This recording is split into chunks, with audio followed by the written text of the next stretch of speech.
Labas rytas visiems. Tikiuosi, jūsų rytas yra geras. Mūsų geras iš dalies. Taigi, šią naktį nakvojom Kijeve. Ir rytas prasidėjo nuo to, kad apie 5 valandą ryto prasidėjo oro pavojaus sirenos. Pradėjo kaukti oro pavojaus sirenos. Ir tada buvo šachedų ataka.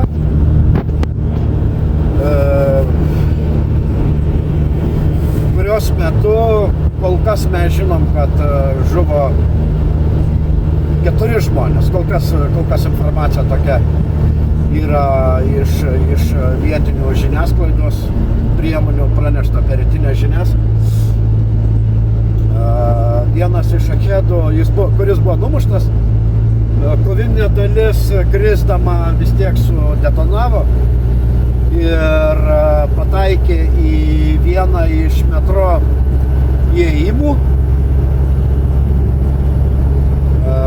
Ir tuo pat metu pramušė ir vandentiekio vamzdyną. Po ko vienas rajonas, dabar pavadinimą nepasakysiu tiksliai, liko be vandens. Tai va, toks mūsų rytas, mes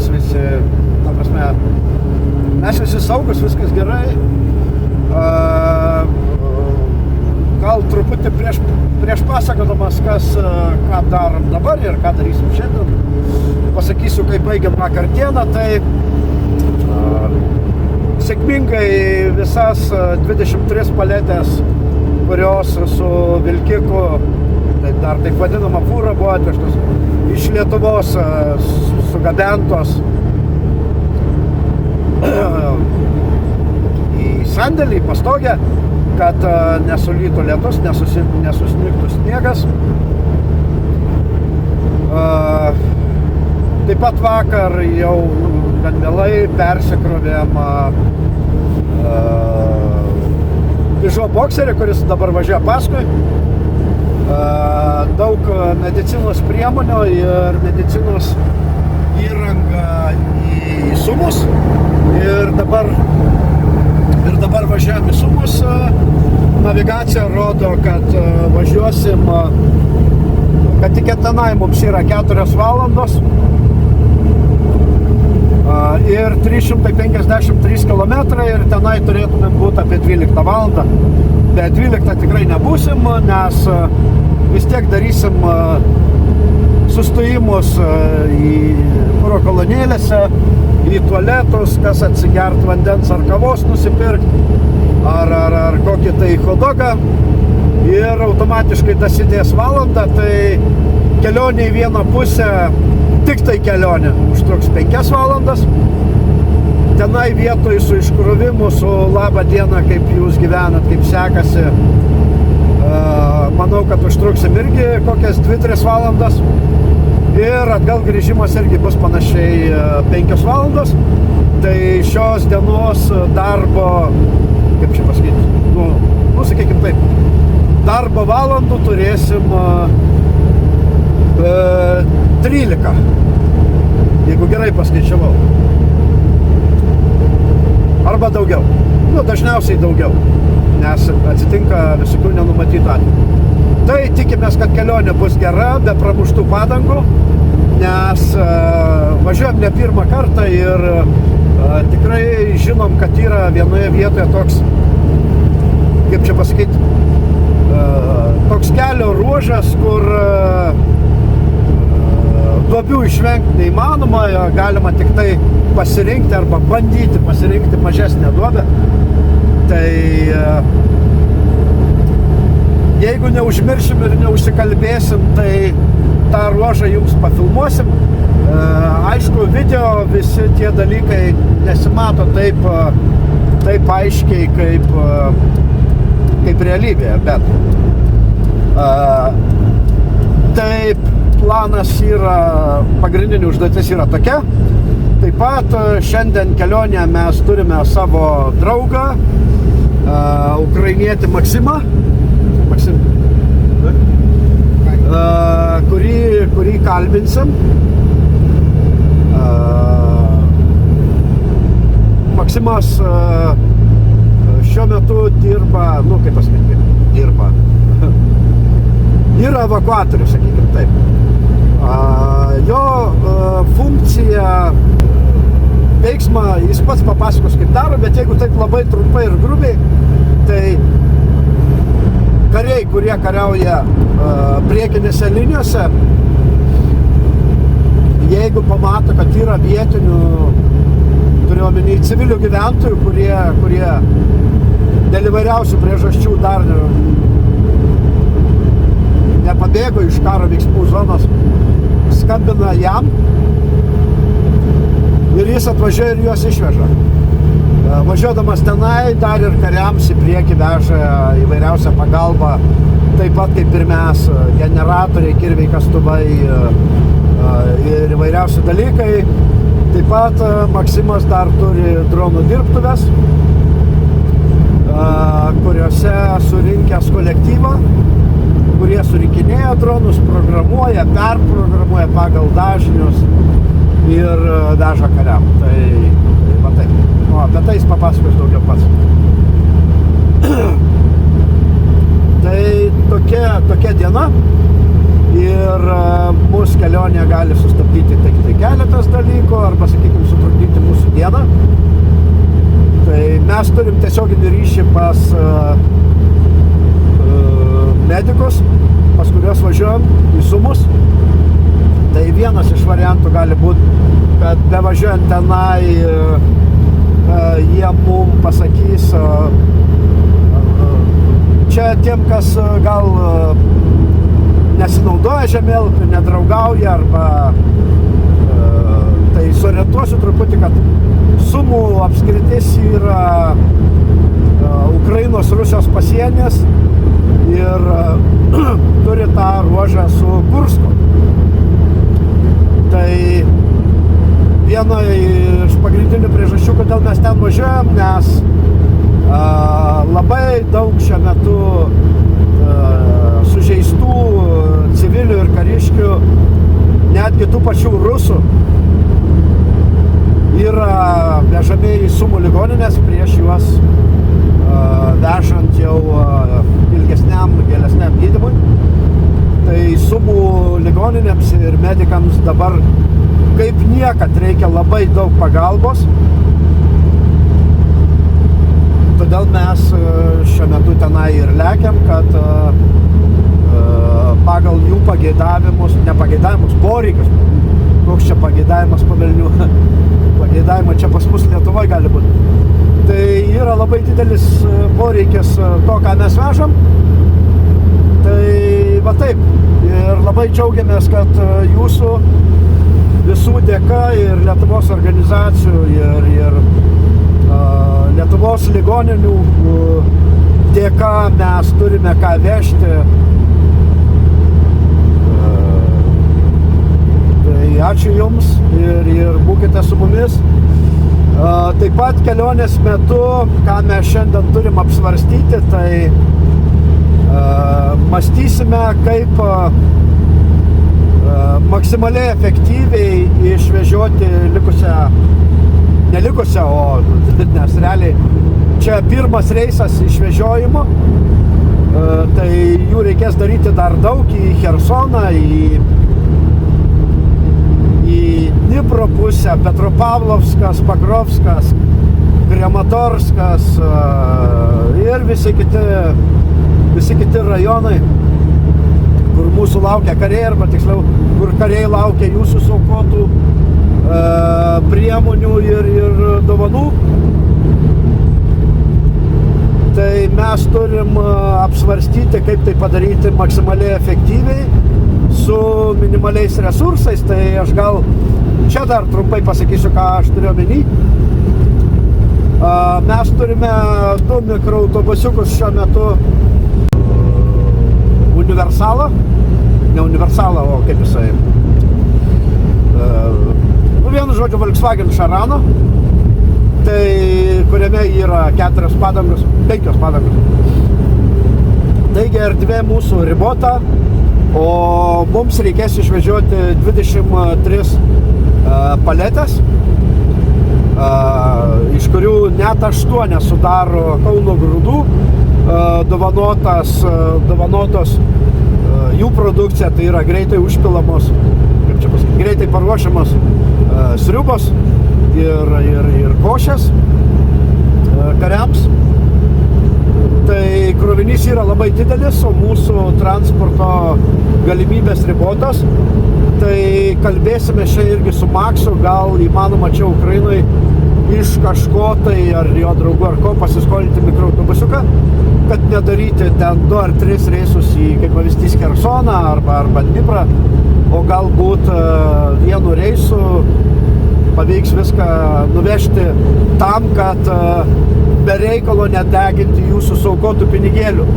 Nes jeigu kuo daugiau mes galim nuvežti pirmyn atgal vienu metu, tuo mažiau mes sudeginsim kuro, tuo mažiau mes išnaudosim jūsų suaukotų pinigėlių, tuo mažiau šansų, kad kažkur pramušim padangą arba sugės techniką. Tai va taip va, nes ir sutaupysim savanorių laiko. Tai tokie dalykai. Kaip mums pavyks susiplanuoti ir tai daryti, jūs pamatysite sekančiose įrašuose. Kaip sakant, bet kuriuo atveju. Kitas dalykas, kaip sako, kuo sudėtingesnė užduotis, tuo smagiau ją įvykdžius. Taigi, galiu pasidžiaugti kartu su jumis, kad pirmas etapas Kalėdos keliauja į apkasus. Tai yra krovinio viso Lietuvos žmonių, kauniečių, vilniečių ir kitų priemonės į Ukrainą atvežtos, saugiai susandėliuotos. Ir vat šiandien iš ryto mes startavom 7 valandą iš Kijevo.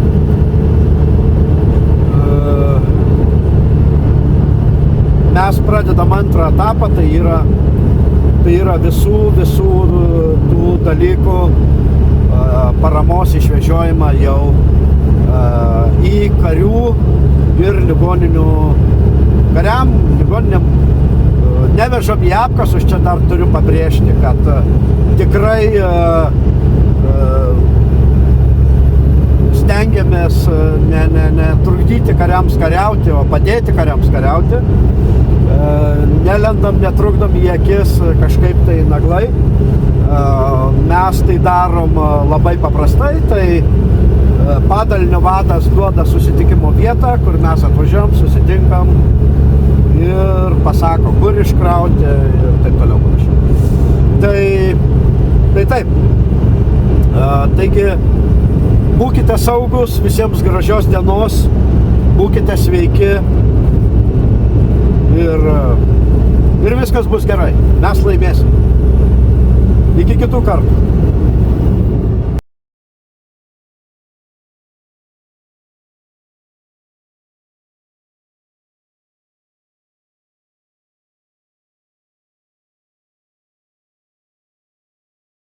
Доброго дня!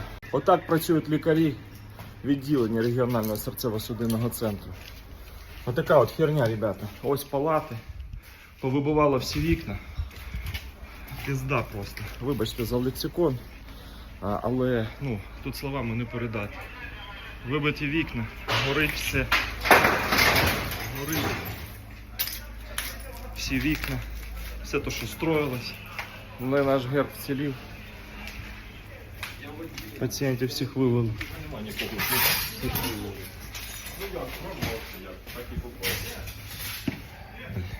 Олександрович, давай, на зв'язку. Боже. Сидимо біля лікарні і спостерігаємо, як МЧСники працюють. Ось така ось наша лікарня. Пряме влучання шахеда в покрівлю. Є постраждалі, є загиблі. І пацієнти, і лікарі, і поліцейські. Всі служби працюють.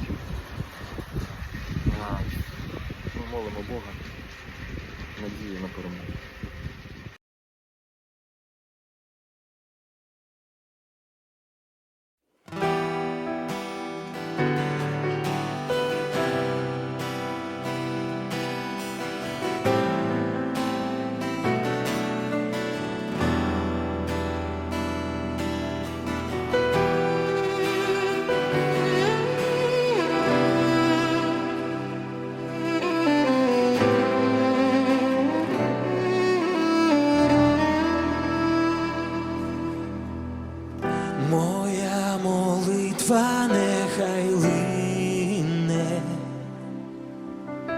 до тебе, наче фімія. І серце лине безупинно в чудовий твій небесний храм. Боже, я молю за Україну, Боже, молю тебе за людей, тих прости, тих спаси, і милість свою нам яви. Боже, я знаю, що ти будеш з нами в храмі своєму, під небесами радість і мир ти дарував, життя за людей віддав, в книгу життя нас записав. В своєму слові живому ти для життя веління дав, щоб люди всі молились тому, хто на хресті за них вмирав. Добрый день. Очень большое, огромное спасибо всем тем, которые оказали, скажем, нам такую помощь. Будем делать здоровее жителей Украины, жителей Сумщины. Огромное спасибо всем тем людям, которые причастны к процессу передачи нам гуманитарного оборудования. Так что огромное спасибо. Привет, Висмонтасу. Висмонтас, огромный привет, респект, спасибо. Gerai, tai čia yra какие это аппараты? Можете? Потому что я Ну, вообще... вкратце, это такие полупортативные УЗИ-аппараты. Это такой в операционной УЗИ? наверное. Да, это ультразвук. А, Ультразвуковые аппараты. Я не видел еще там... Ультрагарь, что ли? Да, ультрасаунд. Ага. Они немножко предыдущего поколения, но я думаю, что они справятся с задачей. И вот здесь буквально тот УЗИ-аппарат, который нам ранее передали. Вон он стоит, работает, и мы на нем смотрим постоянно. O, šitas, Да. šitas aparatas dirbantis, kurį jeigu kas prisimenat, ar neprisimenat, jis yra, va, čia. Да, сейчас покажем, мы на нем смотрим. Вот, работаем. Вот это вот, ваша наклейка. Да, так что Tai работаем. va, veikiantis ir žmonės gydomi ir viskas liuks. Kaip sakant, stengiamės, kad Ukrainos gyventojai turėtų geresnę sveikatą. Tai situacija tokia. Mūsų Hebra Šaika.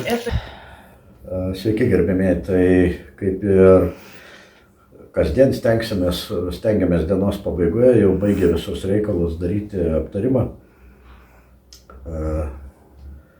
Tai vietos laiko, turiu omeny Ukrainą, vietos laiko yra 23:49. Tai tas laikas, ką tik atėjome kambarį, nusimetėm savo krepšius, kuprines ir eisime dušus ir eisime got. Šiandien kėlėmės 6 valandą, visai neblogai ir padarėm viską, ką norėjom. Iš tikrųjų, į Sumus nuvežėm 3 labai svarbius aparatus, tiek ligoninės direktorius, tiek gydytojai, kurie su jais dirbs, buvo sužavėti iš tikrųjų Lietuvos žmonių dosnumu. Jie taip ir pasakė, video vėliau irgi pamatysit, parodysim, kaip jie sako ačiū. Tik tai viskas dabar telefonuose, tai kol iškrausim, ten sudėsim į tinklus, tai tikrai pamatysit. Tai kai tik tai juos suvežėm į vidų, susirinko daktarai, kaip ten vadinasi mediciniškai, konsiliumas ir pradėjo spręsti šitas į moterų skyrių ginekologijai, šitas į vyrų skyrių urologijai, šitas chirurginiam skyriui, jeigu gerai atsimenu, ar vidaus ligų, kažkaip tai taip. Ir iš tikrųjų labai laimingi mes, kad tuos brangius aparatus iš tikrųjų iš Lietuvos ilgą nuotolį.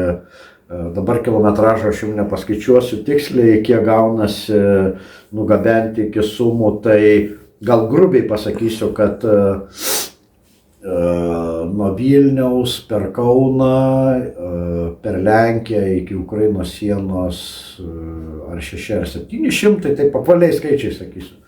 6 ar 700 km paskui nuo sienos iki Kijevo. Dar vėlgi apvaliai skaičiuojant 600 km, tai jau gaunasi 1200 minimum ir iki Sumų dar 300 su viršum kilometrų, tai 1500 km tikrai. tą atstumą mes nugabenam ir džiaugiamės, kad tuos aparatus nugabenam sveikus ir veikiančius. Ir tai, kaip sakant, pirma jau antrojo etapo, tai yra paramos daiktų etapas prasidėjo ir pirma diena, skaitau, baigėsi sėkmingai. Tai kaip pajuokavo vienas savanoris, kaip čia dabar buvom Sumose 12 km nuo Rusijos sienos ir nematėm nė vieno šachedo, nė vienas Iskanderas nepraskrido. Tai, kaip sakant, ir ačiū, kad taip atsitiko, ar tiksliau, kad neatsitiko nieko, nes ta ligoninė jau, kurią mes remiame, tiksliau, kurią mes visi, Lietuva, jau buvo atakuota 3 šachedais ir buvo sunaikintas, jeigu neklystu, priėmimo skyrius ir chirurginis skyrius. Tai tas korpusas, pavadinkim taip, visas yra dabar uždarytas ir Ukrainos, jeigu konkrečiau Sumų apskrities gyventojų, nes Sumų miestas yra Sumų apskrities, reiškia, administracijos centras, yra šiek tiek sutrikęs, bet kaip gydytojai sako, su jūsų pagalba, su Lietuvos pagalba, mes galėsim suteikti žmonėms daugiau paslaugų ir kokybiškesnių, viskas jau nebesukalbu. Ta prasme, galėsim gydyti, rūpinti žmonėmis geriau.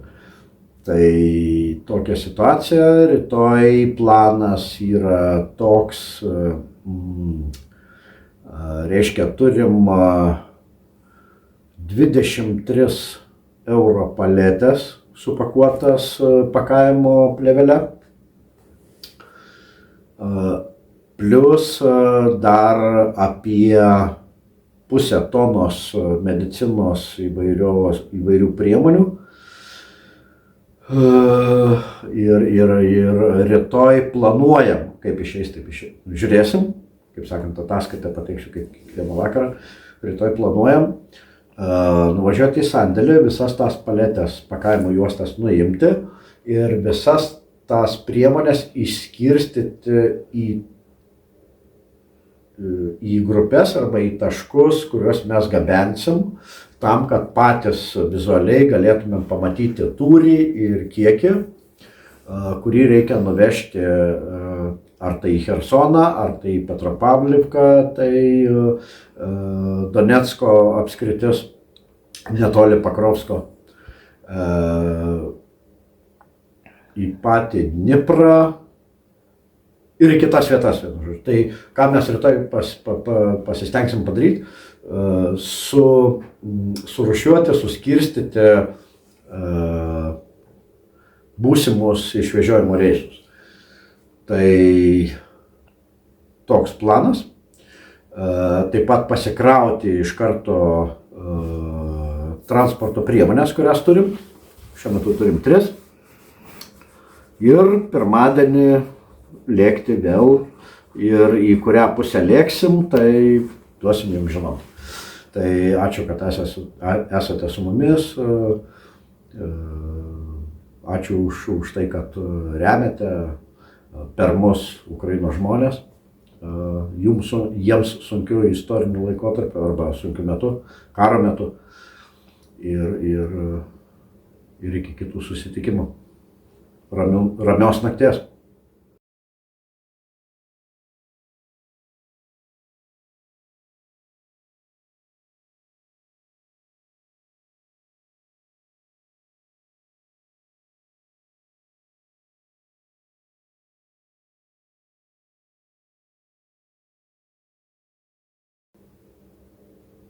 Važiavimo metu buvo toks įvykis.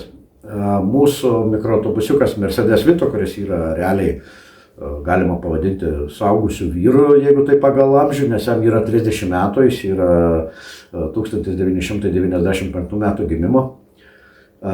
Jisai Ukrainoje yra antrą kartą ir pasikratęs, kaip sakant, Ukrainos keliais, kurie dar nėra tokios kokybės kaip Lietuvos keliai, pradėjo kristi visokie silpnai besilaikantis dalykai. Tai čia aš nesibėdavoju, tiesiog mums patiems šypsniai tokie buvo. Tai gal trumpai papasakosiu. Visų pirma, kuro kolonėlį sustoję pamatėm, kad ant elektros laidų kabo kairys posūkis. Tai yra kairio posūkio žibintas. Ant laidų kabo. Tai viskas gerai, jis nenukrito, mes jį sukišom į vidų ir priklijom lipnę juostą. Pavažiavus kurį laiką sustojus, pamatėm, kad ir dešinys nebenori būti savo vietoje ir taip kaip ir kairys, kaip sakant, kabo ant laidų. Tai ir tas pastatėm į vietą ir paklijavom lipnę juostą.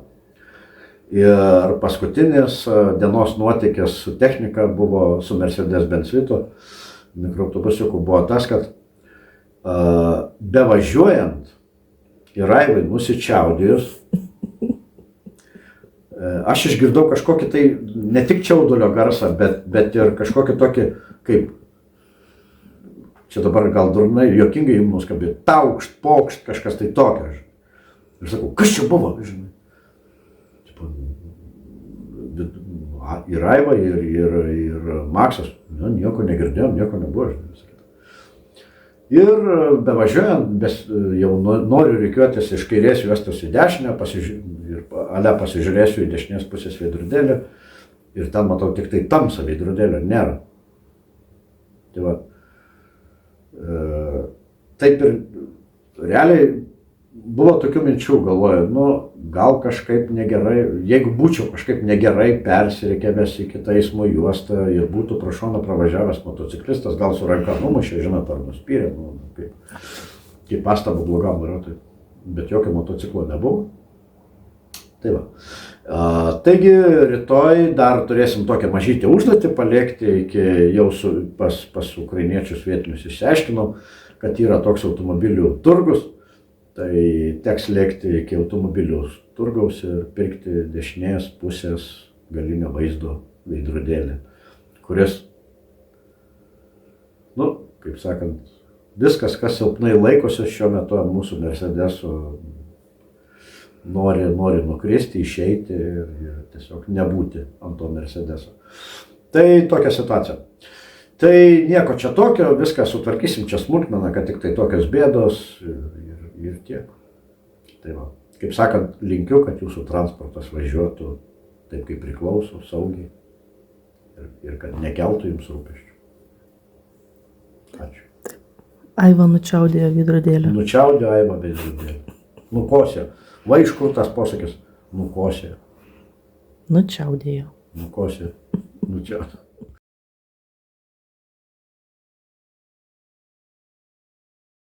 Такой русский мир. Всі бачили, що таке русский мир.